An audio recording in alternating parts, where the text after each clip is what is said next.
Hello everybody, I picked up these beautiful Allen Edmonds Lauderdale woven leather loafers. I've got 3 words for you for today. Patina. All right, so let's go. Hello everybody, it's Robert Powers. 4.5 out of 5. My shoe collection. These are made of shell cord. Here they are finished up. I'm not a professional. Look how tight this is though. Very clearly here, I just cut the thread in half. And here they are, all finished up. All right, so let me show you what I have picked up today. This is a pair of Allen Edmonds, and if you can see the logo in there, the model is a Lauderdale, and the size is almost perfect for me. It's 11. D is a standard width. D is in Delta, so D you go up to E, double E, triple E. This is 3 sizes wider. This is, I believe, the widest Allen Edmonds makes, and I'm an 11.5 triple E. Can't wear them in the right shoe. My pinky toe just touches up here, but I think I know somebody that wants, I do know somebody that wants these. So when were these shoes made? The first clue here is the logo. If you see that logo, big A, big E, with the rest in lowercase. They started using that logo in 1989, and it went through 2015. I have a separate video on this. I will link below. Second clue, 2244 is the model number, 1131 is the date code. The last digit, the 1, is the year in which it was made. So this means it was made in a year ending in 1. That would make it either 1991, 2001, or 2011. Third clue, if you look at the older shoes, here is a shoe made in 1987. You see the date code there? It is the date code, I can't read it backwards, 0537, so this was made. You see that logo? That's the 83 to 88 logo, made in the year ending in 7, so these shoes are made in 87. If you notice though, the logo, the Allen Edmonds logo, is parallel to the axis of the shoe with the model number perpendicular. You see it going that way? So they stopped doing that in 93. So if this was a 91 shoe, that logo would go the other way, right? So I now know that this is either 2001 or 2011. I believe they stopped using date codes in 2011. Looked it up on issuu.com. The Lauderdale does not appear in the 91 logo, but does in the 01 logo. So these are 2001. A nerdy minor difference. If you look at the 1987 shoes, a very nice tight stitch density. But if you look, they did not cut a groove. The stitches basically just pull into the leather. There's no groove cut to put them in. The 2001 shoe actually has a groove cut to sink the stitches down in, and it still has that nice high stitch density. The current shoes don't have as high of a stitch density. And look at these, they're very lightly worn, even on the heels. The soles are very lightly worn. The shoes are in really fantastic condition. So I'm going to tell you what I'm going to do with these things. I'm going to do a patina job on them. If you're a fan of my channel, you've seen me do some other ones. This is something I really want to get better at, trying to get better at. My definition, anyway, of patina is a change in natural material, a change in the color or surface texture of a natural material due to age and time. That's my definition. So what I'm going to do is I'm going to leave alone the woven leather. I don't want to touch that. But here on the toe cap and here on the quarters and on the heel a little bit, what I'm going to do is I'm going to strip these down, and they should get much lighter. And then I'm going to airbrush it back in. I'm going to try to kind of match this color, and I'm going to leave it darker. I'm going to fade it into a darker. I'm going to do what's called a reverse patina. So normally things would darken, like if you have, bright copper, like the Statue of Liberty, for example. Did you know it was actually copper color when they built it? It turns green, right? Pennies turn, darker, green, dirtier, stuff like that. Cars, develop patina. So reverse patina is where instead of darkening, like the front of the toe area, you actually lighten it. That's called a reverse patina. So I'm going to, it's going to be darker here and then lighter towards the middle of the panel, right? So I might botch it up, but I think it's going to come out pretty cool. So first step is going to be with these to take the laces out, get some shoe trees in them, and then to start taking the acetone and the cotton balls. I might do this outside in the garage and try to get all of the finish, definitely all the wax. I don't feel like, it doesn't feel or look like there's really any wax on them at all, but we want to get everything off of the surface as well as lighten the color up to get the leather to a point where it will receive the dye very readily. And then I'm going to airbrush it on. Okay, so let's get started.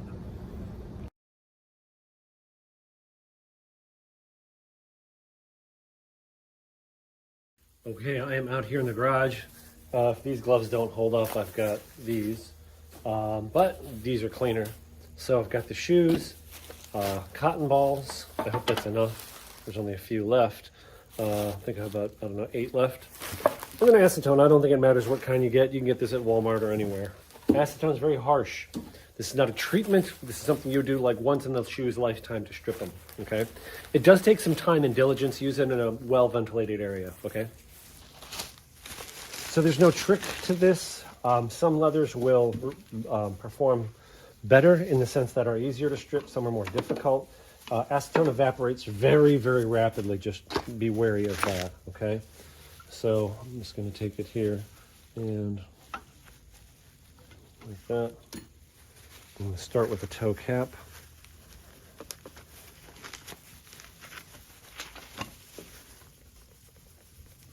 I'm using firm pressure. See that? It's already doing something.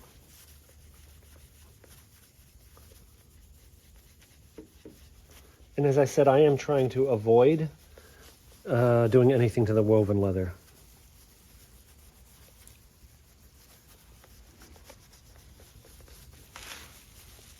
Now I can turn it. I can use the other, use the other side.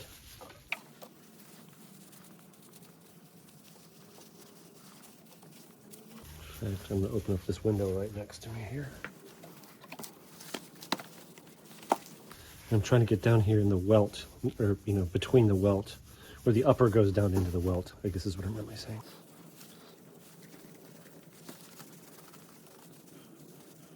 One more clean spot there.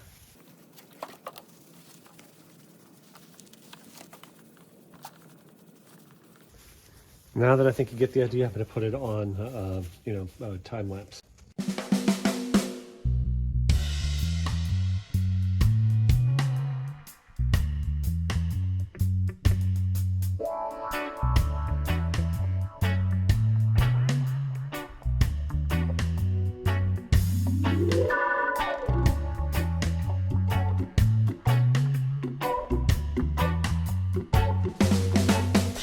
And here's where they're at.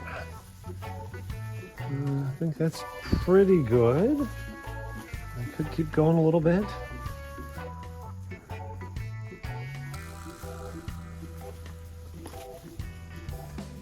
I think I've got them ready. They're not as light colored as, like for example, if you see the video I did with the 2 pairs of Allen Edmonds, Hayden's Park Avenues. But remember, these shoes were brown, not quite that dark brown, but they were, a medium brown to begin with. I think I've hit the point of diminishing returns and I'm out of cotton balls. And for what I'm going for, I think that's light enough. I'm going to start with Fiebings Light Tan, which has a yellowish color to it. I don't think it's going to change the color a lot, but I want that yellowish hue fading into brown. Then I'm going to, go over all the panels and add in the darker stuff to it. I didn't tape off everything. I don't even know that I'd need to tape off if I'm putting, a brown on. The welt is like a dark brown, almost black. But I taped it off anyway just to be safe. So here we go. So let me tell you what's going on. By the way, I get rusty and I make mistakes. I mean, I'm at least going to admit it to you guys, okay? So here it looks like everything's going okay, but in reality, 2 things are going wrong. Number one, do you see the color in the jar? It looks like a little bit of a greenish tint to it. That's supposed to be tan, okay? So I contaminated, I believe. I didn't clean the equipment well enough. So you see here I'm dumping it out with some of the purple from the last job. And the second thing is, you see the color of the leather isn't really changing color at all. I haven't figured that out yet. What's happening is I'm really re-dyeing it, I believe the same color it already was, thinning it down a little bit there. So the second problem I'm going to figure out here in a little while is that this color is not dark enough, okay? So the reason it's difficult to figure out is because the alcohol itself is wetting the leather, making it look like it's getting darker when it's really not, because then when the alcohol evaporates, you're left with, a color that's really not any darker. So here, you can see I'm concentrating on the edges and the character lines at the back of the cap toe, then et cetera there on the quarters. And like I said, once again here, I'm going to figure out, not dark enough. So I just simply add in some medium brown here, just a little splash at first, because it's better to have it too light. You can always darken it more, but it's, very, very, very difficult to lighten it back up, okay? So same thing, add it again. Again, focusing on the edges. Want to leave the middle of these panels a little bit lighter, the middle of those quarters. You see the heel counter there has that character line. I'm also darkening that and darkening the back of the heel a little bit more. You'll see me also darken the tips of the toes. I just felt like that was a more natural look. And keep going. Got both shoes side by side, trying to even them out. And here you can see one more time, adding in more brown, darkening up once again. Really focusing on the toes too, trying to get the tips of the toes a little bit of a burnished look. Want to get down in between the uppers and the welt. Keep the shoes even if possible. And there you can see. Now you can see the outlining is kind of taking effect, I think.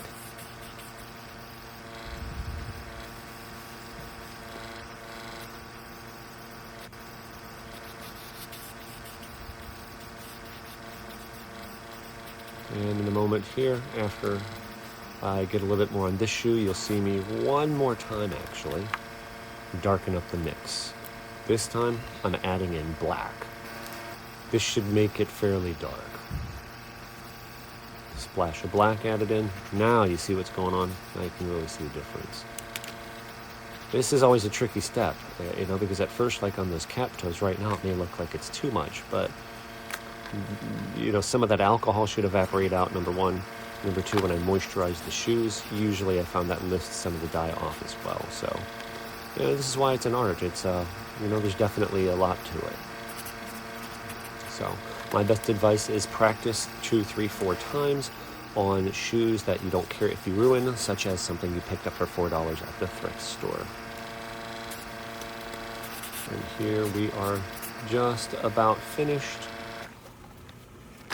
Not perfect. So here they are. They've been drying probably 30 to 45 minutes. My general experience is they generally lighten up a little bit when you moisturize them.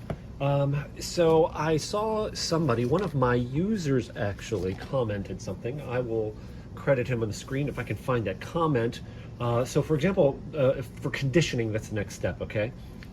This is Bic 4, and if you've ever used it, it's a kind of runny. It's like a relatively thick liquid compared to, or like Lexol Neatsfoot Leather Dressing. This is runny like water. So he had a comment that just made sense to me, where you want to use the thinner conditioners first, will penetrate into the leather deeper. So I think this is the thinnest, so let's start with some Lexol. And I'm so embarrassed. Like, the stuff must have eaten through those gloves. I'm sorry, guys. I feel like a ding-dong. But it is what it is. Happy accidents will happen. See, it kind of like almost has a little foaming action. Very thin.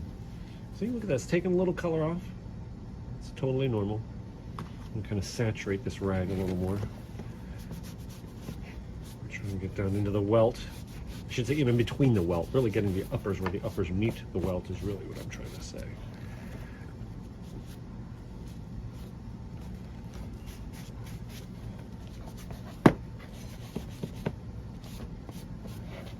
Now that seems like it darkened it, but I think it is going to lighten up, when the solvents, the liquid part kind of evaporates. So I'm going to keep going.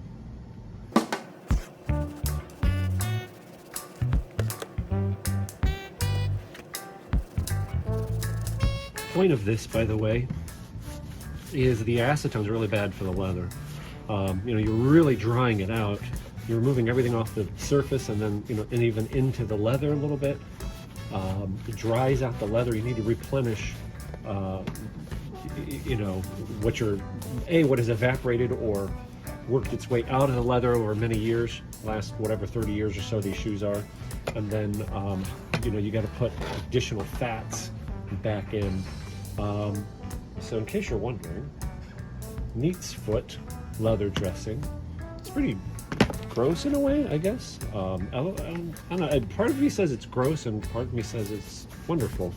Oil comes from Neatsfoot oil, I believe, if I remember correctly. comes from the shin bones of cattle. You'd be surprised how much of animals goes to something.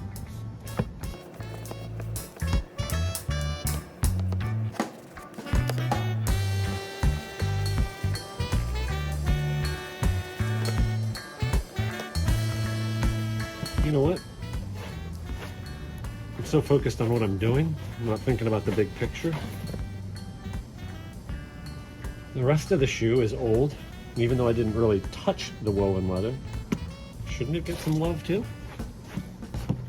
Yes, it should. And the tongue.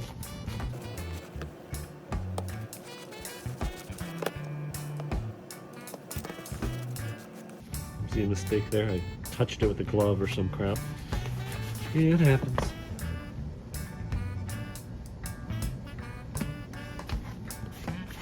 We're going to call that marbling.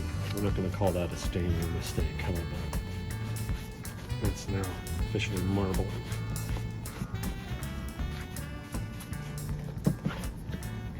Let me hit the tongue. I missed the tongue on this shoe. You get the idea. I'll cut back.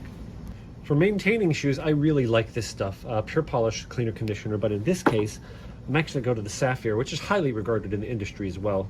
I believe the main ingredient of Saphir, this is Renovateur, is mink oil. You can have 3 guesses as to where mink oil comes from. This stuff is thicker. It's, you know, it's pretty old. I want to kind of use it up. And I don't know, I've used it on other jobs where I've done patinas and it's worked well. It seems to help. What am I trying to say? It seems to help remove extra dye from the surface. I think that's what I'm thinking. You need to be pretty liberal with it. You can see the glob there. And you see how the Neatsfoot kind of dried and you see that color variation?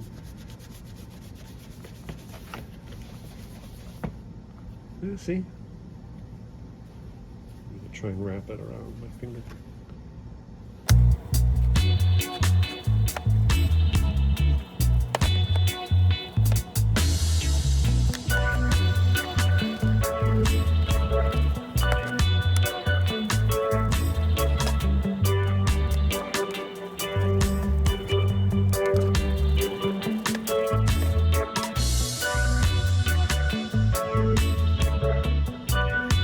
So now these have been hydrated with Lexol Neatsfoot Leather Dressing and Saphir Renovateur.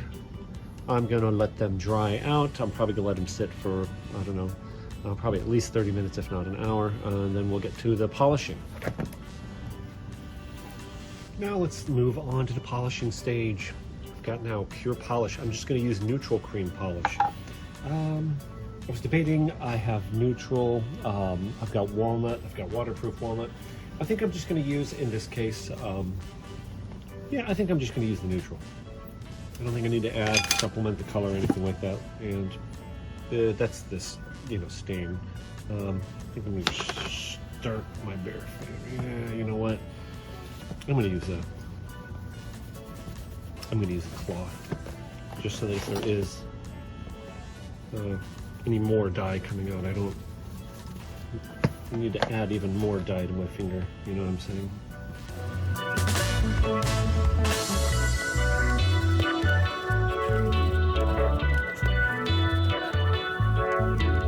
Don't underestimate the cream polish's power to add conditioning agents too.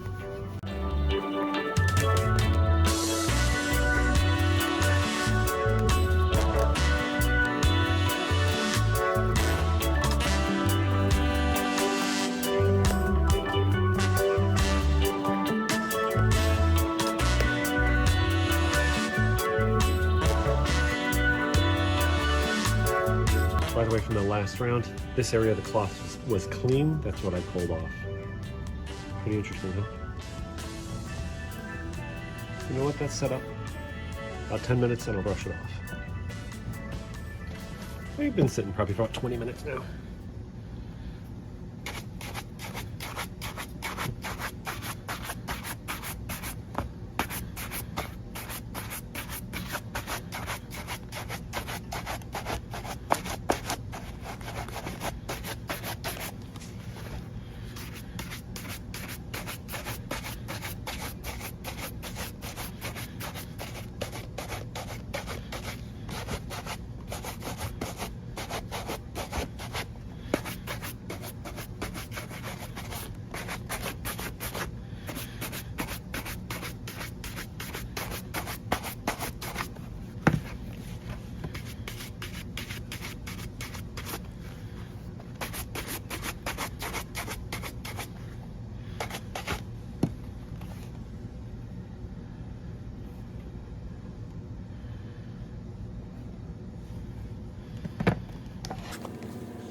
is not bad.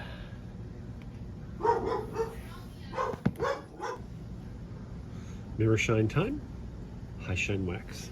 Sometimes I was debating on putting some more wax on the uppers here. I mean, I could go another round, or sometimes I'll just do one light coat of this, you know, on some of the other areas. Just one light coat, right?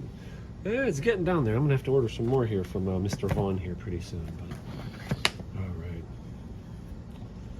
and you gotta let your finger sit on it for a second and let the heat work in a little bit.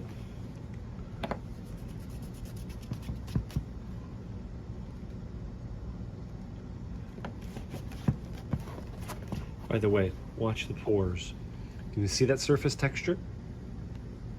We're going to fill all those in.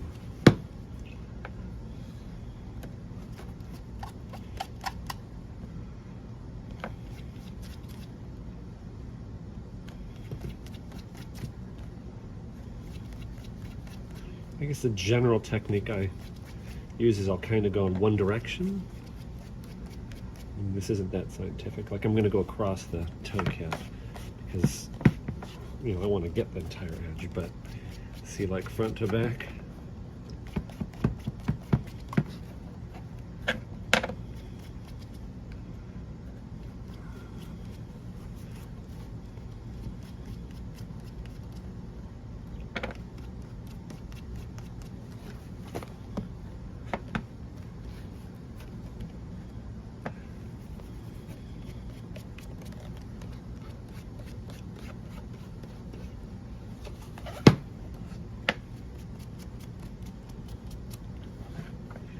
And then side to side.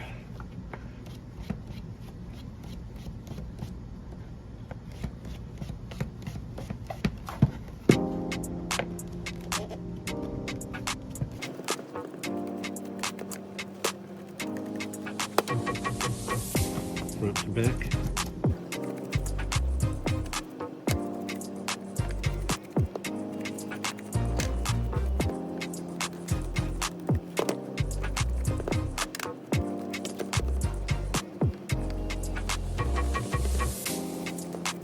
Now I'm going to let that set up and do the other shoe. I'll cut back. Here we go. Now I've got my little dauber here with water in it. Got some wax.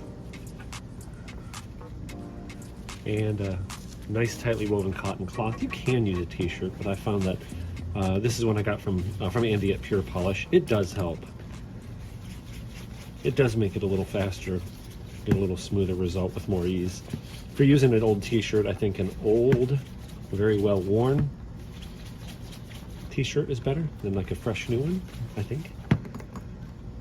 Using a lot of water here because there was a lot of wax. I want it to kind of smooth over and help cure, solidify that wax.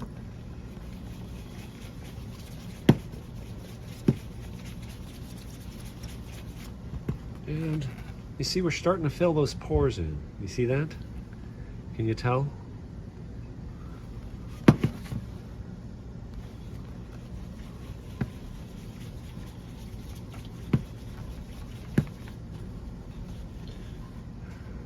You can see it's damp there. I'm just grabbing just a little bit of wax. I mean, a tiny bit. I feel it dragging, not gliding, so I add some water.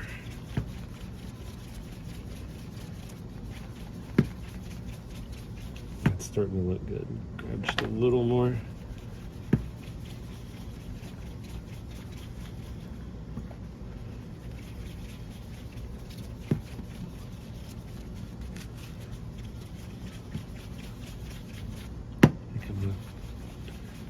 I might need to let that set up a little more. I might have put a little bit too much water on it. And let that set up, dry out a little bit.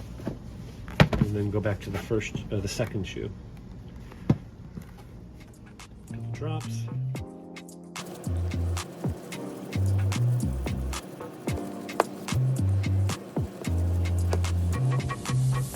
A little bit of wax.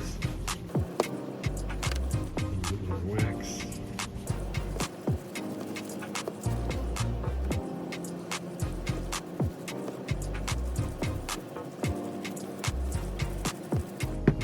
set up a little more.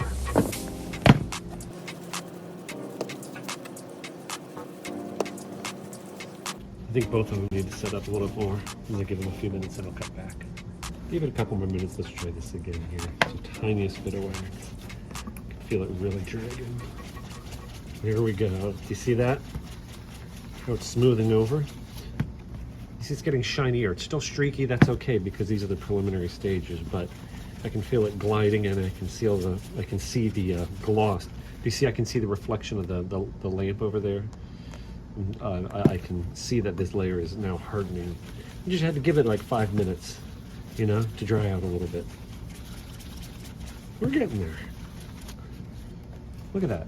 We're already getting some kind of a polish.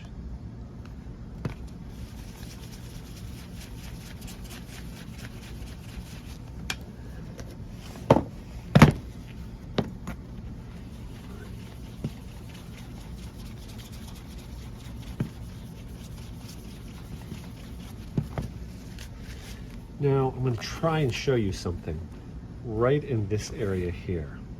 See if I can get it on camera. There. Do you see right in there, do you see the glossy spot? And do you see it looks like pinholes? Right? Versus those other areas aren't really new. That's a problem area right there, okay? So, you see I'm polishing over it? I don't know if you can see. It feels kind of greasy, so I'm going to add a little water. Not too much, because you get the wet leather wet and the... See how it's just like over here? It's not... You see, I'm just... It's smearing. I'm going to try a little bit of water, which helps it glide over.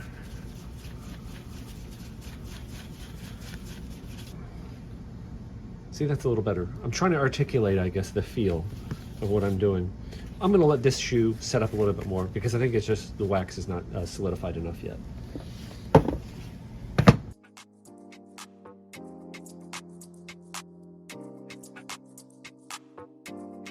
Here's a good time to use water. Now, can you see it's hazy, right? There's wax on the surface there. And you can see it's not getting any shinier. It's kind of just keeps pushing it around. So watch. One drop. Boom. You see what that did? Perfect example of when you need some water. Now do you see that gloss come out? See here, same thing. One drop. And help solidify the wax. We're getting closer and closer to mirror shine. By the way, quick tip. Sometimes if you see scratching, I felt the cloth and there was actually a tiny piece of dirt between my cloth and my finger. Get that out, and that sometimes is the cause of your problem. It's a small piece of dirt. Don't know how it got in there, but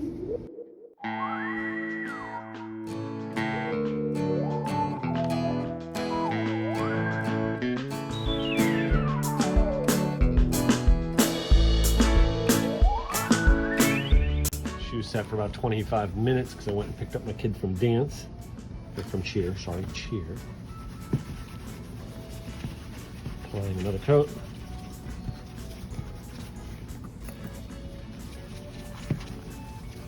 So now both the towel, the rag, cloth I should say, and the shoes should both be pretty dry. Yeah, do you see that the wax is coming off? That's not good. All right, I'm gonna have to work on this here a little bit. I need to shut up and concentrate.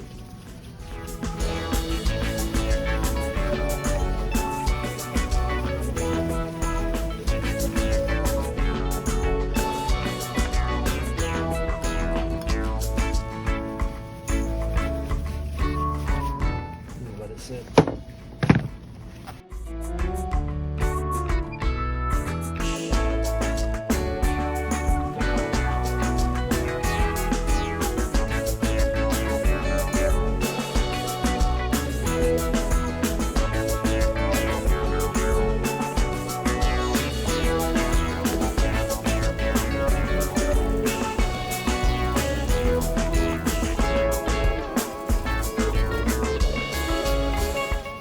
careful with how much water you use. I think that's one thing that's very easy to overuse the water, to put too much water on. Don't want to get that leather wet, leather underneath.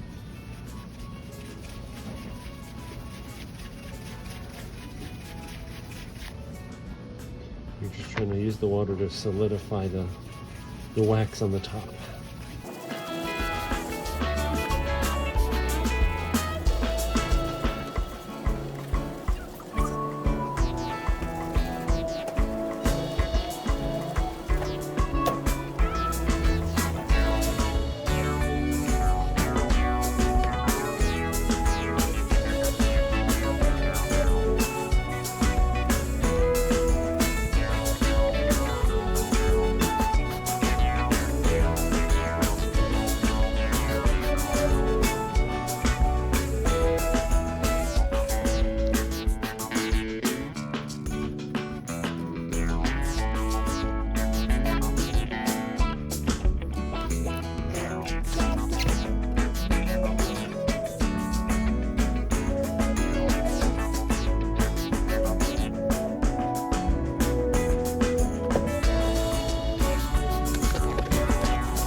And here they are all finished up.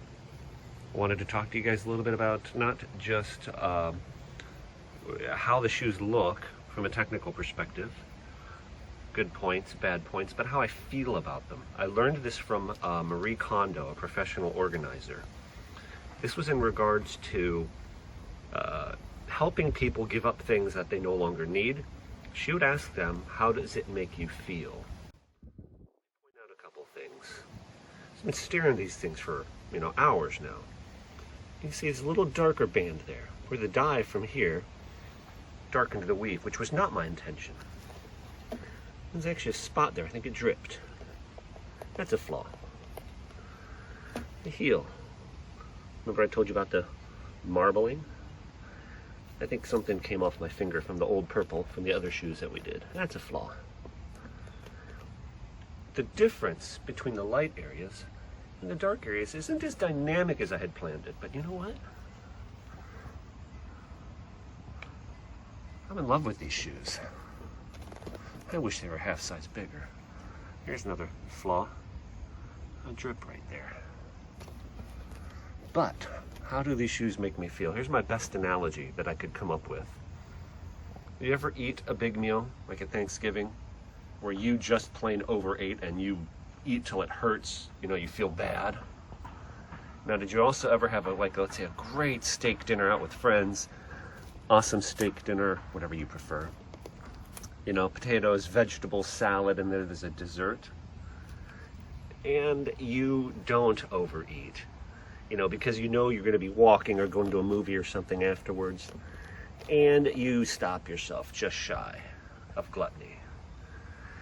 And while you're at the movie, you kind of feel like, maybe I should have eaten a little more. But you didn't, and you still feel good. That's how I think about these. In other words, maybe I should have made the difference between the darker areas and the lighter areas a little more drastic. But it's fine just the way it is. They're beautiful. I will cut in some pictures of before. Is a pair of Allen Edmonds, widest Allen Edmonds makes.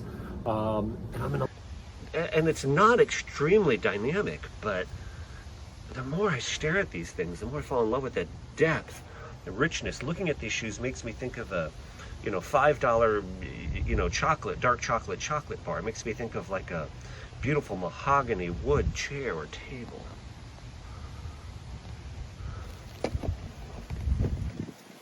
A little bit of shine on the heels, not a lot. You can see here there's a little bit of a step there. I believe what happens is the leather over years and years shrinks. I'm not messing with it. The original heels are in great shape.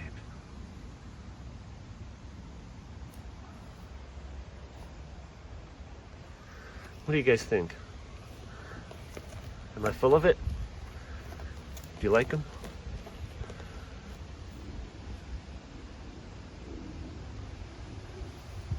Please feel free to hit that like button, and please place a comment below. It helps this video get pushed out more. I would really appreciate that. And if you want to see more stuff like this, feel free to subscribe to my channel, okay? All right, God bless you guys and have an amazing day.